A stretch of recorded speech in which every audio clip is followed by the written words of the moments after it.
Today, the 23rd Sunday in the ordinary time, and the Church has chosen the 3 readings to tell us a clear message concerning our responsibility towards the salvation of others within the community.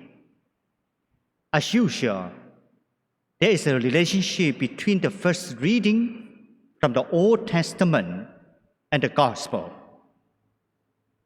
They are about correcting a brother or sister who commits a wrong against another member in a community of Christians. We know very well, correcting others is always difficult, especially because most of us are aware of our own weaknesses and our tendencies to offend others. Even Jesus himself warned against seeing the beam in the eyes of others by failing to see the speck in your own eye. In the first reading, it tells us that we are responsible for our brothers and sisters. Then in the first reading, Prophet Ezekiel, enlightened by God, is the first one to realize how badly things are going and how soon a change of life is necessary. It is his duty to speak out frankly, to make the people understand that they have moved away from God and are ruining their own life. The first reading tells us clearly, if Prophet Ezekiel did not do it, he will be held responsible for the ruins of his brothers. But he warned the wicked, but the wicked did not heed his warning, then the prophet was not guilty. So, sisters and brothers, each of us is a prophet, and therefore is a guide, a helper, a keeper, responsible in a sense for what happens to our brothers and sisters. Whoever sees someone misbehaving cannot repeat what can respond to Yahweh God, "Am I my brother's keeper?" In the Gospel today, Jesus tells his disciples, as well as each one of us, if your brother does something wrong to you, what should you do? First, go and have it out with him alone between your two selves. And if he does not listen to you, second, take 1 or 2 others along with you. But if he refuses to listen to this, only third, report it to the community. Maybe it's good for us to ask this question. Why does Jesus give us this instruction to correct one another?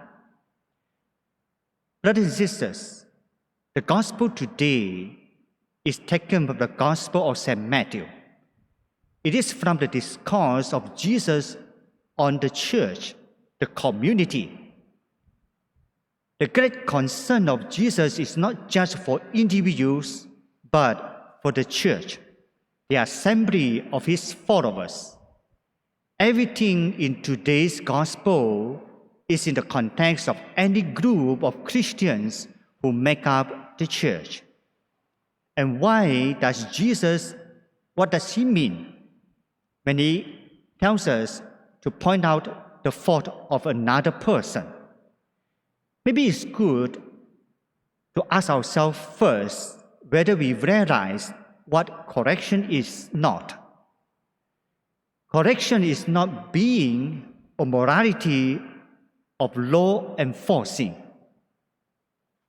Constantly look out for the faults or the wrongdoings of others, accusing others when they make mistake, especially pinpoint the mistake and letting people down. Because you look at Jesus, did he ever blame and condemn others? He always showing mercy and opportunity for people to return to the Father. So Jesus says, if your brother should commit some wrong against you, first you should go out and point out his faults, but between the two self, your two self. What does Jesus want when he tells us to correct one another? Jesus wants reconciliation. Reconciliation is what he came to achieve and offer. Reconciling ourselves with God, between brothers and brothers, between sister and sister. What Jesus' desire is giving us in the gospel today is nothing else but the continuation, the extension of his redeeming word to reconcile all to the Father. And he now put this extension into our church today, asking each one of us to reconcile between ourselves as well as with God. Hence, today, another message from the gospel. It tells us very clearly, in our earthly journey, we should journey together with one another towards the kingdom of God. We should also pray and support one another, and especially in times and difficulties and challenges. Hence, Jesus says in the gospel, I tell you solemnly, if two of you on earth agree to ask anything at all, it will be granted to you by my Father in heaven. Because where two or three meet in my name, I shall be there with them.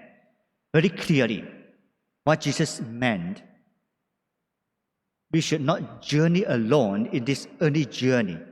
We should join in the community. Hence, the church always encourages each one of us, you should join any communities that you desire, suit your talents.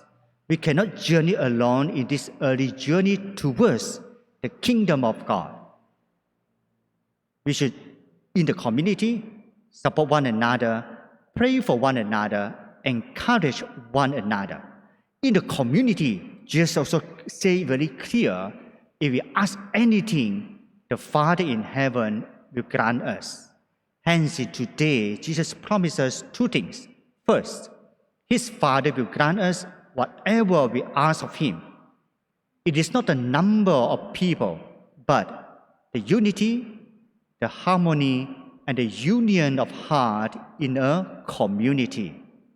Second, no matter where we are, Jesus would always with us in our home, in our workplace, in the community gathering, in the church, if we gather together in his name. So my dears and brothers, even in this very moment, he is inviting each one of us to come and receive him, receiving him who has reconciled each one of us with the Father, with the reconciliation and forgiveness we have received from him. Let us be reconciled with one another and also forgive one another and journey together as a community towards the kingdom of God. Today, in this month of September, the church has designated this month as a month of creation, asking each one of us to pray for our earth. To pray for our earth, because this earth is not only belongs to you, it also belongs to the next generation. Hence, in the Archdiocese of Kota Kinabalu, we have launched a campaign. The theme for this campaign is to save the electricity, the energy. Hence, I will really encourage you not only to save the electricity, the energy, to save the environment, to serve the world, the earth, because only in this way that we can preserve the earth that we had created so beautifully by our Creator, God the Father, so that this earth will continue to be enjoyed by our next generation. Hence, from this month or this Sunday onwards, every Sunday we will pray a special prayer so that to help us to realize how we should really come together to serve and to save the earth.